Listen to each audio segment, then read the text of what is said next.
So, good morning. You've all done some really good work for me. I'm feeling really pleased reading about Augustus's Julian laws and the ways in which he was trying to restrict um, lavish excess and also, and most particularly, encourage sexual behaviour within society's norms, so preventing such things as adultery, most particularly. And you've noticed from the Galinsky work that you did that this was really very unpopular. The idea that Augustus was taking the state's power and reaching into the family, which had always been what we might call sacrosanct, had always been um, outside the state's remit, went down really very badly. As you can imagine it would today, yes, adultery today is not a crime. It is a family problem, not a criminal problem. And families decide how to deal with adultery for themselves, whether it be divorce or forgiveness or not.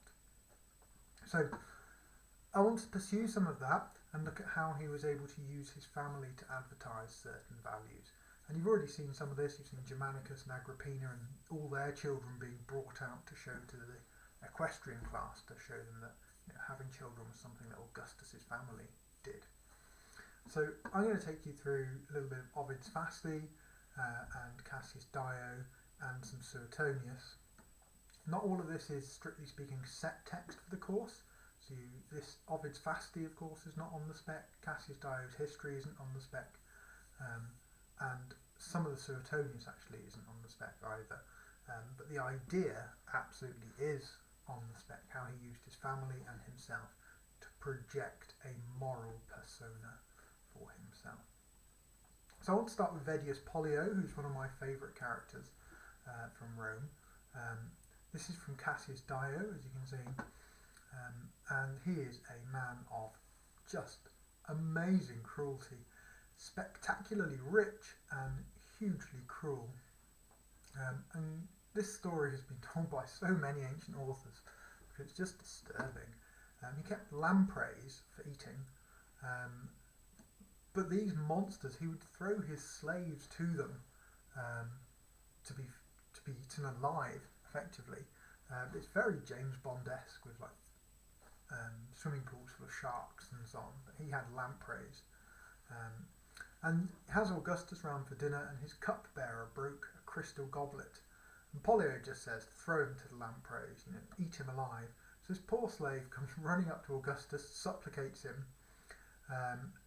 Augustus tries to persuade Pollio not to do this, but Pollio refuses. Pollio is going to do it anyway. And Augustus said, "Okay, well, bring all the other cups out then. Let's have a look at all of them." And when they come out, he just sits there and he smashes them. Just smash, smash, break, crash. And Pollio, of course, what's the point of being upset about one cup, one goblet, when Augustus is just sat there smashing the whole bunch? And you can't punish Augustus. So I always like this story. I do wonder whether perhaps once Augustus left, the slaves still got thrown to the lampreys. Who knows? Anyway, so there you can see some of Augustus's perhaps compassion. You can also see, I think, that he's not some kind of ruler that you have to obey. Yes, he tries to persuade Pollio not to do the deed. Pollio can do it anyway. Yes, Augustus can't stop him or doesn't stop him. A further part then, and the bit I'm really interested in today, is that Pollio, when he died, he left Augustus a large part of his estate, including an absolutely gigantic house in Rome.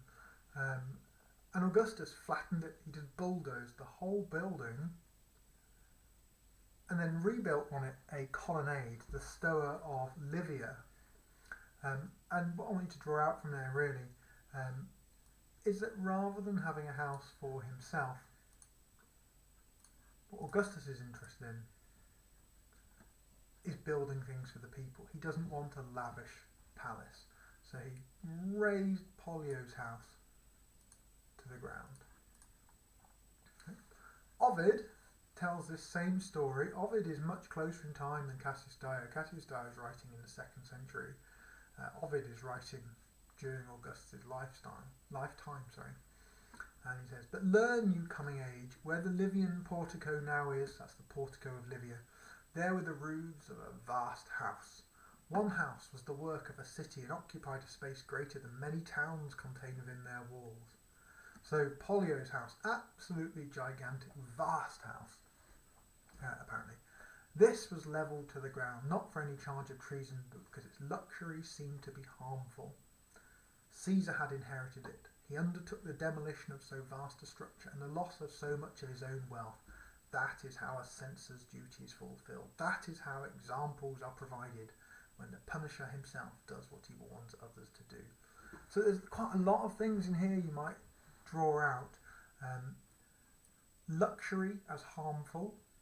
Yeah, this house is luxury, it's harmful, it's levelled to the ground.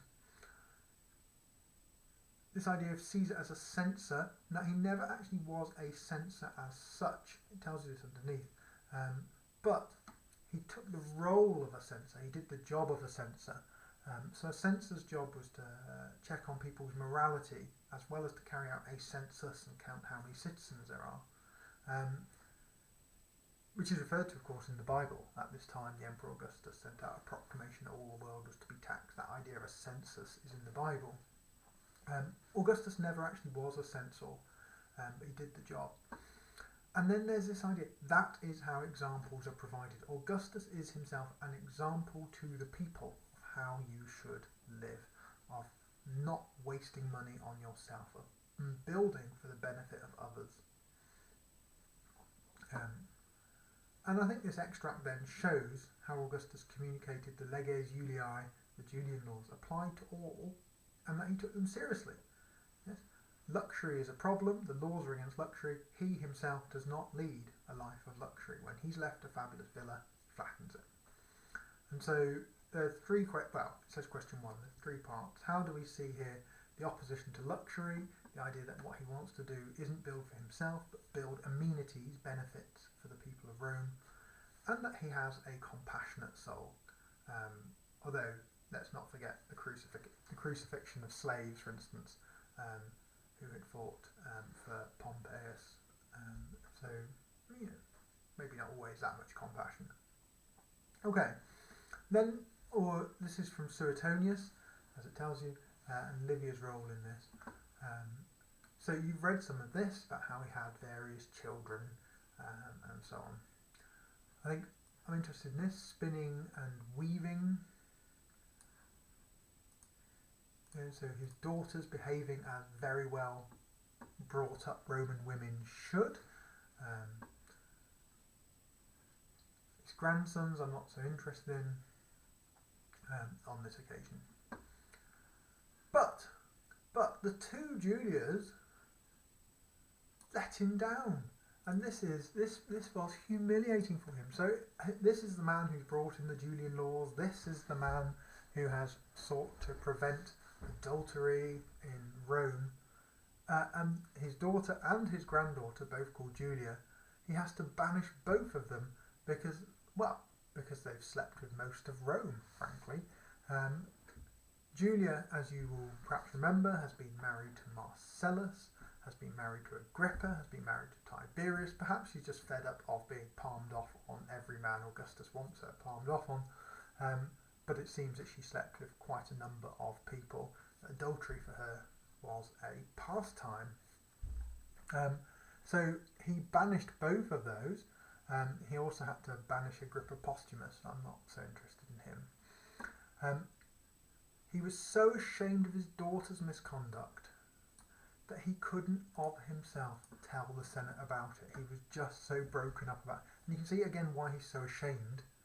This is a man who has brought in the Julian laws. So he has a letter telling the Senate what's happened, read by a quaestor, a junior senator. He considered killing his own daughter. And then, this is brutal. When a freedwoman named Phoebe, who had been in Julia's confidence, hanged herself, he cried out, "If only I were Phoebe's father." Yes, if only my daughter had done that. And you get the sense of how angry and upset I think he was here. He denied his daughter, Julia the elder, wine and luxuries in her exile, and no man is allowed anywhere near her. Yes, It's like, you have slept with everyone, you will sleep with no one. He's really very bitter. After 5 years, he takes her off an island and brings her back to the mainland, but he just will not bring her back. She had a great-granddaughter. It says granddaughter, it's a great-granddaughter really. He just has that exposed. Agrippa, so killed. Agrippa Posthumus, he gets rid of. He's executed in Tiberius's reign. And he refers to the Julias and Agrippa Posthumus here as his 3 tumours, or his 3 running sores. So we've seen that he can use his family really positively to say, look how wonderful my life, my family is. Here's Germanicus, here's Agrippina, look at all their babies.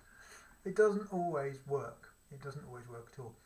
The flip side, a different way of reading this though, is that perhaps doing this to Julia and so on was quite a good way of saying how seriously he takes the law.